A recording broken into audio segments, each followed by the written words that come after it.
Good morning, and thank you for joining us for H3 TV, where we try to come to you every Wednesday to spread a little hope, health, and happiness. We know some weeks can be challenging, more challenging than others. It's been a challenging week for me, but I know that one of the keys is to take care of myself and to encourage others always brings me joy. So we gather here every Wednesday to help people that are feeling hopeless, unhealthy, unhappy, get some ideas, get some strategies, get the next best first step to moving forward. I always bring a guest on to share their tips of how do they stay healthy, hopeful, and happy. And today I have the pleasure of having Debbie Peterson with me. Please help me welcome Debbie to the stage. Hey, Debbie, thanks for being with me this morning. I so appreciate you. Oh, my Um, pleasure. yeah. So tell me, Debbie, a little bit about who you are. Tell all our listeners who you are, what you do, a little bit about yourself. Okay. Well, I would say that I am a self-leadership champion. And what does that even really mean? Uh, my word is clarity, and I help people to get clarity on themselves. So, it is building that foundation of who you are authentically, what I help professionals with. And, getting to clarity is about you knowing yourself so that you can show up as your best and highest self in whatever you do in your leadership, your life, your career, whatever that may be. And it's a journey, and we're all still on it. That's right, a lifelong journey. I did Mhm. want to say to our listeners, I know we always have listeners out there. First, thanks for listening. Second, if you have any questions or comments throughout our little chat today, our H3 TV, please feel free to put them in the chat box, and Debbie and I will do our best to answer them. I always like to start with the basics, Debbie, especially when we're facing challenging things. We know our listeners sometimes are going through something personally and professionally. What are 3 to 5 of your tips? How do you stay hopeful, healthy, and happy? Ooh, okay. So, hopeful, healthy, and what was the third? Happy. Happy. Yeah. We forget about happy. And so let's start with hopeful. I start every morning outside, and I really focus on what it is that I'm working to bring into my life, what it is that I want to create, what my intention is for my day, for whatever it is I may be thinking about. So for me, being outside first thing in the morning is critical. And that intention helps me to stay hopeful. Healthy. I mean, this after decades of wrestling with my weight, I finally was ready and have shed 60 pounds back to the universe. And so for staying healthy, it is getting outside and moving just a little bit. It doesn't have to be an arduous workout. It can be a gentle walk. It could be a gentle bike ride, whatever the case is. And choosing in favor of me when it comes to what I'm going to put in my body today. So really just putting a stake in the ground for my husband wants pizza, and that's fine. You can go out and you can have pizza. I'm going to have a piece of fish. So really choosing in favor of me to stay healthy. And it is a choice that we have influence over. And then happy. So many of my clients forget about this. They come and they find themselves stuck and frustrated and things aren't working and they're not happy in their role, but actually they're not choosing happiness anywhere in their life. And it can be as simple as finding things that bring you joy. And that might be picking up a paintbrush. So our friend Lisa, creates Yes. these beautiful paintings. Cooking is what brings me joy. Dancing, listening to music. And sometimes we're so focused on making things happen that we forget about the little things that bring us joy. So again, it's a choice and choosing something that makes you happy. Maybe it's watching a video. Maybe it's go visit your grandchild or whatever the case may be. But choosing intentionally happiness. Yeah. I think you said a lot of key words there, Debbie, and some really important ones is fresh air, right? Like we forget the power of even 5 minutes outside. Sometimes Mhm. we get so stuck at our desk, we forget fresh air. I love that. You also said intention. And I think life can just happen at us if we don't set an intention of how we want to show up and how we want our day to go. But a really important word you said that I think people forget is you're gentle. It doesn't have to be beating ourselves up 2 hours in the gym. You got to lift power. It can just be a gentle movement. It can be a gentle exercise. So I love that. And you said favor yourself. And when Mhm. you said, I don't know what word you used, but I thought released. You released that 60 pounds off your body. You know, it was like, it wasn't a battle anymore. It was just like, I'm ready. And you waited till you were ready. And I think sometimes we can be so hard on judging ourselves. I should look better. I should lose weight. I should work out. And all those shoulds like add Shoulds shame. are horrible. Shoulds We're are horrible to horrible, ourselves. right? But if you Yeah. just go, I'm ready to release this. I'm ready to favor myself and what feels good in my body. I love that. I think it's really a gentle reminder, and a big part of why I started this talk show was I wanted people to have gentle tips, encouraging tips, because shame, people just, they get stuck and they sit in their shame. So thank you for sharing that. You know, and the other thing that I picked up on when you started with your list was choose. And you've got a choose letter. Yeah. Not a newsletter, a choose letter. Choice is such a big part of it. And that's my next question. So there you go. I want to know, Debbie, does this happen, this life, an H3 life, does it happen by chance? Do you think it happens by the circumstance around you, or is it a choice? And what does that look like? It is a choice. And, you know, what is it that you want to have? Do you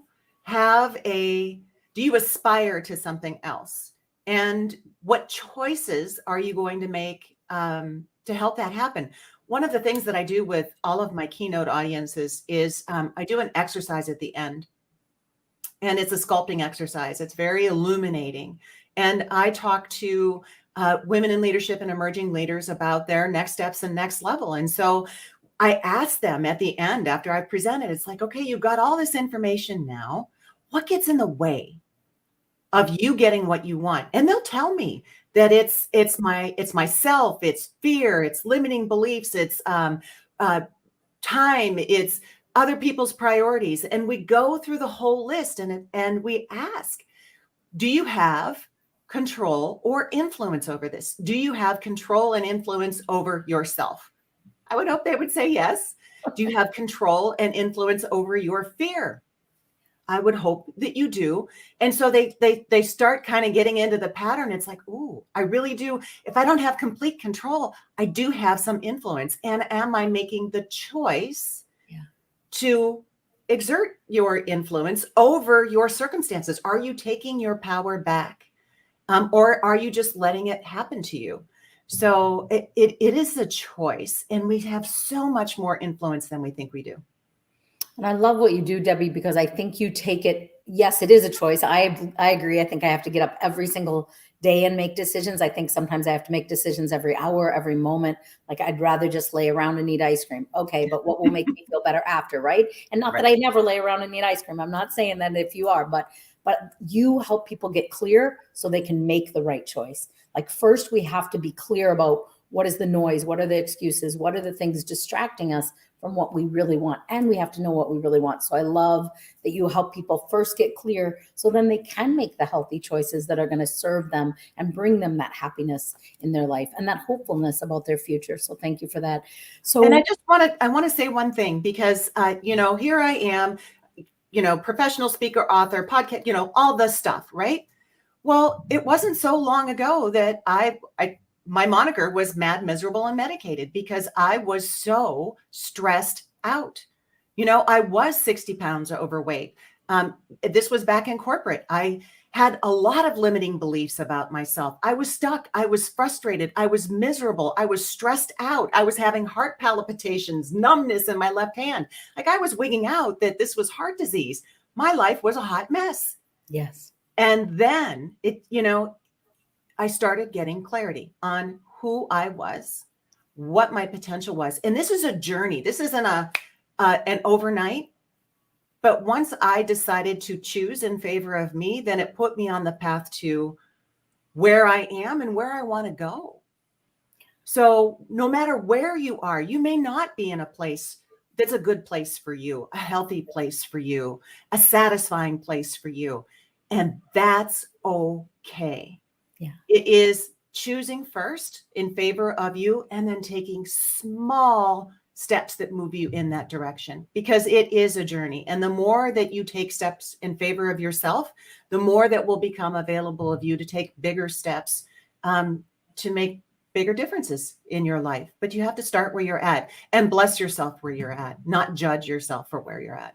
Yeah, thanks for being authentic, Debbie, and sharing that. I mean, that's the thing. Sometimes people see those of us up front and they think, oh, it's easy for you. Oh, you've always had it forever. So that authentic truth that we all struggle, we all have our challenges. We all have to make that decision and make it again and again. We do have some comments here. People are saying that's amazing. Exactly. This is what makes sense. So thank you for sharing. People often forget the process is a journey, not an overnight destination. And I think that's so important. I was thinking this week, and many of you know, I lost my sister, didn't wake up last Thursday. She's 2 years older than me, second sibling to die suddenly. And I went to counseling for 20 years on my journey to getting healthy and whole and did a lot of work. But I am this week like, no, I've got to get back into counseling and process because it's bringing up all this childhood stuff that I thought was healed. And I think, Debbie, reminding people, our listeners, you might feel stressed, you might feel overwhelmed, but you are not alone. And just because someone looks like they have it together, those of us that are truly healthy and staying healthy, we're a work in progress, ongoing over and over again. And so thank you, Jasmine, saying it's a journey, not an overnight. I think it's really important. People look at you and go, oh, it was easy for Debbie. No, Debbie made a conscious decision over and over, and we'll continue to make that decision for the rest of our lives. We don't get to hopeful, healthy, and happy. We work on it. It's a work in progress. There's times we have to circle back and get more support. There's times we're doing really great and we want to pull other people along and cheer them on in their journey. So one of the questions I always think about is, what's the difference? Is there a difference, Debbie, between hopeful and optimistic? What do you think? Ooh, hopeful and optimistic. I want to say there's a difference. And I don't know if I would be able to articulate it. For me, hopeful feels like a state of being. Yeah. Optimistic seems like a strategy that perhaps supports hopeful. So that's just what's coming through for me. There is no right or wrong answer. It's just one thing I'm curious about. So I always like to ask. For me, I always think optimistic is your personality and hopeful is people that are looking toward the future and believing good will come in the midst of the challenges. But I think there's a lot of different answers and I love listening to all different people. Okay, another one. How about happiness and joy? Are they the same? Are they different? And what's the difference? Ooh, I think they are different. And I don't know if I can articulate it. I think that happiness might be more long-term and joy might be in the moment for me, if I were to state what I believe right now. Yeah. Yeah. And again, there is no wrong answer. See, I think the total opposite, but I'm like, I love, like for me, I always think joy comes internal. I am filled with joy even in the midst of sadness, but happiness is situational circumstance. But it's all I perspective. aspire to both. Right, exactly. But that's why I love the different answers because I'm like, hey, that's cool. I love it. So, all right. So as we know, as we just shared a little bit, life happens, right? Things slip in. So I'm curious, Debbie, what are the things that slip in and steal your health, happiness, or hopefulness?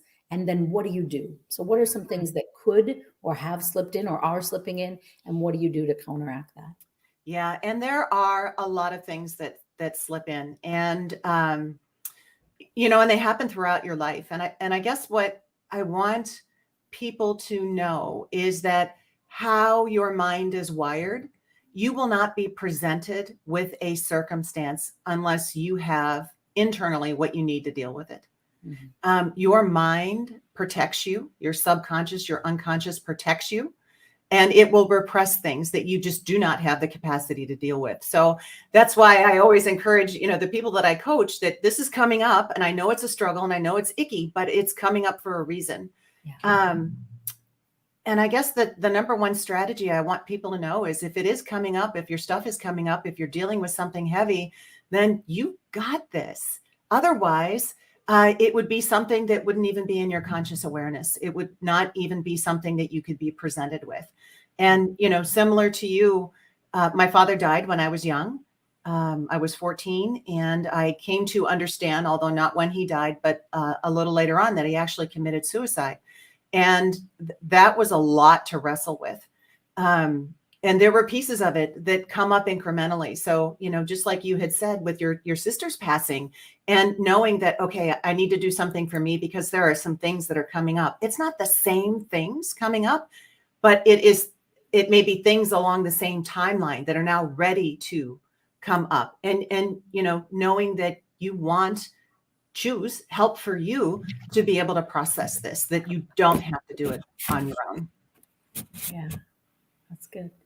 I went to a breathwork session this last Monday, a week ago Monday, and I loved it so much that I went back with my husband to a different one in a salt cave on Sunday. And it's fascinating if you've never done breath work, but it's a lot about what's still being held in our body, even if we think it's healed or think we process. And it's interesting you say that it comes up at the right time. And the first session was a lot about womb and pregnancies, but then she was explaining to me it can be like my mom's pregnancies too, and me coming into the world. And it was fascinating, but I really, that deep healing work, and I think you have to be in the right place to be able to deal with some of the deep stuff that you think you maybe have dealt with or you've moved on from. So thank you for that. I think I'm just on a very another chapter, right, of reflection and sadness and hopefulness, and have so many people praying for breaking the cycles of mental health and addiction in my family that has affected too many too young. But anyway, thank you. That's good. And think about it, Annie, if I could, all of us in our lives have had things happen that were hard, that were tragic, that were traumatic, and they shape us in some way or form into who we are right now and who we'll become. Yeah. So it's, adversity is not always pleasant. At some level, it is, it serves us. Yeah. We wouldn't be who we are without having gone through that. Yeah. I wanted to ask you, because I think about, we're talking about kind of healing when stuff comes up, being able to heal and move forward from it. But I also want to think about if we have listeners that are going through a diagnosis, a death, a divorce, losing their job, when those sudden things, maybe not the dark, hard past or even the heaviness of losing a sister this week, but when things come through just suddenly in your life, something doesn't work out, Debbie, or, you get excited for a keynote and they go to someone else or whatever, hopefully a friend, right? And we cheer them on. We've gone in a different direction. I hate that. What do you do in that moment? Just like, is there something that you can do when you feel yourself going, oh, this hurts, or dang it, I'm slipping into poor me? Is there any, not that it's easy, but is there any switch you flip? Is there something? I don't want to put words in your mouth, but. Yeah, no, I would say the most important part is to feel it, is to let yourself feel it. I think that if you try to bypass it, that you're leaving that energy in your body. So my belief is that emotion and feeling is coming up for a reason. Honor it, feel it, and what is one of the phrases, don't unpack and live there. Mm-hmm. You are meant to feel these things. And then, usually after you have felt it, after you have processed it, there's going to be something that comes out of it for you. A lesson, a pearl, some wisdom, an aha about you. I mean, think of all of the things that, again, you've already gone through. You've got this. I mean, you trust yourself that you have this, and let yourself honor yourself enough to feel it. If it's coming up, it's meant to be felt.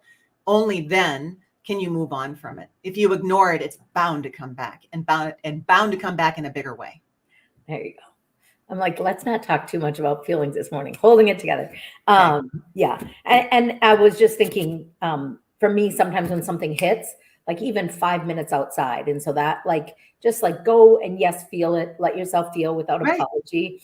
The feelings that come, that's part of life. We're emotional beings. And you make a deal with yourself. Okay, I'm going to go out for this time, and then I am back to, what I need to do. I'm going to let myself have this outlet, but for this period of time. Yeah. Very good. So I want to know, Debbie, this is a two-part question. What are you hopeful about the world in the future, whatever? What are you hopeful about personally and professionally? What are you looking forward to? What are some things that we can think about when we do feel stuck or sad or struggling? How do you stay hopeful? What are some things we look forward to? Well, if I go back to my philosophy, in that we go through what we go through, and it does serve us. And we may not know how it serves us in the moment, because we're in a hard place. And only at some point in the future, just trusting in that process, that you will become aware of what the deeper lesson or kernel of wisdom is that's going to come out of this. and the same thing with the world where we are right now.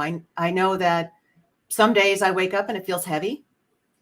And my belief is that whatever collectively, as a global environment, a universal environment, whatever your beliefs are, we're going through this for a reason, that there will be things that come out of it on the other side. Some of them not pretty, some of them heavy, but others beyond what we could have imagined, because we couldn't have gotten there with where we were, with how we were operating. And it only remains to be seen. We don't know. So it's just trusting that we will be okay, that we will get to another place. And it's the only thing that we have influence over is ourselves. And so guiding ourselves to that better place. Yeah. I love that. All right. So I think of health in 7 different ways. So I'm going to give you my 7 words, and then I'm going to ask you, what's your area of health that you're personally working on right now? And what's your favorite one to work on with your clients? So you and your clients. So we have physical, emotional, mental, financial, career, relationship, and spiritual health. What is your favorite? What are you working on personally? And what's your favorite one to work with your clients on? And thank you to our listeners. Again, if you have questions or comments, feel free to put them in the chat box and we will try to address them. We really appreciate you tuning in with us this morning. So my journey right now is a spiritual one. And it's interesting because, you know, Annie, you and I know each other, and you talk about invisibility. And a large part of my life, excuse me, was lived behind the scenes. And without even realizing it, playing small, you know, just staying behind. And now is my time to go out front. And it's what I've chosen for my profession. You know, I'm 5 years member of the National Speakers Association. And even though I'm an introvert, I put myself out front because my calling to bring people clarity about themselves is so powerful. I couldn't not do it. So the spiritual journey is what gives me the energy to be able to do that, to take what it is that I discover about myself and then pay it forward. So for me, it's spiritually. It is that spiritual journey, and it is letting more of that spirituality shine, because that is how I made the transition from mad, miserable, and medicated to off of all of the medicines, you know, not experiencing any of the symptoms and moving forward on my journey of clarity as to who I was and what I'm capable of, which is so far beyond what I ever could have seen. And it's like, okay, I'm not anybody special. If I can do this, then other people can do it too. But that requires me to be exploring who I am at a spiritual level, because that's kind of at the top of the food chain for me. With my clients, I meet them where they're at. And when, you know, my clients and my audiences, they are looking to figure out who they are in their career and in their leadership. What are my next steps? What is my next level? Or, hey, after the past 2.5 years, peace out, I'm done. I want to figure out my next chapter. So there are question marks in their head. And it straddles career and leadership. But the interesting thing is, even though that's the entry, it leads to the spiritual, the mental, the emotional, right, and then the physical of career and leadership. So it's all tied together. That's right, because we are one body. We are human spirit, but if you pick one area and focus, it just kind of blesses or encourages all those other areas. So sometimes, Debbie, people will say to me, Annie, like, I want to be healthy, but first I don't know where to start, or I was told I have to do this, or I can never do this, or you must do this. So one thing I always like to have my guests share at the end is, what's a myth about being healthy, whatever that means to you? Healthy, hopeful, happy, clear, spiritual. I think sometimes people they hear one story and they get so stuck they can't do that they don't do anything. So do you have a myth about health or what it looks like to live an H3 life that you could help us bust today? Yeah, I'm going to tell just a really, really, really quick story. And that is, here's my pattern, is that somebody who's an expert, right? Whether it's health or, you know, physical fitness or business, and they have a strategy as to how they became successful. Yeah. So here's step 1, here's step 2, here's step 3, here's step 4. I like that. And I will follow it to the letter. And then it doesn't happen that way for me. And then I get frustrated. And then I get mad. And then I check out. I say, peace out. I'm done. This isn't working. And as soon as I step away and I listen to myself, it can flow in. So my biggest piece of advice is to listen to yourself and to take what people put out there, take what works for you and chuck the rest. Listen to what your internal wisdom is telling you. You know, my voice had been whispering to me for years that, Debbie, it's about the food. It's not about the workout. It's about the food. You need to move your body, but for you to get to where you want to go, it's about the food. And I heard it and I wasn't paying attention. And then finally, I let go. I'm like, fine. All right. You know, when the student's ready, the teacher will appear. And I found a woman who had a system and it was about the food and it was easy. I mean, I had all these stories about, oh, you know, you're older, it's going to be harder. You know, you could have done this when you were younger. You're not going to be able to do it now. And run. I just had to listen to myself.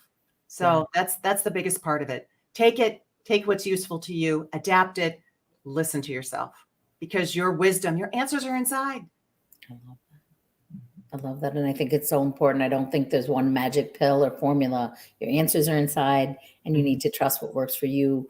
And it might be different. And we know that professionally in our world as speakers, everybody has the magic, and personally how we live our lives, right? And there's no one right way. Before we close out, is there any stories that you want to share about someone you've worked with, a client, or an experience that you had where you really watched someone walk from hopeless, unhealthy, and unhappy to hopeful, healthy, and happy? Have you seen that transform with somebody you loved or yourself or one of your clients? You know, I have, and I've got a very succinct example. So one of the things that I do is I have a community where I gather like-minded women who are looking to achieve their next. And you don't do it by yourself. You know that. You do it with others, especially if you want it to be sustainable and long-term. And so our last call, our masterclass, was around our focus for the rest of the year. And, you know, we all deal with things.